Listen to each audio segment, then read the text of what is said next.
How to increase credit card limit in HDFC? First of all, open your browser and go to Google. Now, type HDFC credit card limit increase in the search bar and hit enter. You will see a link or option called Credit Card Limit Enhancement. Click on that option to proceed. Next, you need to enter your registered mobile number, the one linked to your HDFC credit card. Then, enter the last 4 digits of your credit card number. This helps the bank identify your account. After entering these details, click on the button to request an OTP. You will receive a one-time password on your registered mobile number.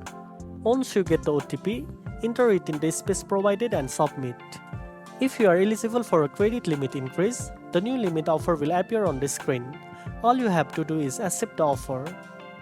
Then, the system will ask you for one more OTP for confirmation. Enter the OTP and submit it. That's it. Your credit card limit will increase immediately without any hassle. This is the easiest and fastest way to increase your HDFC credit card limit online without visiting the bank or calling customer care. And that's it. Now you know how to increase credit card limit in HDFC.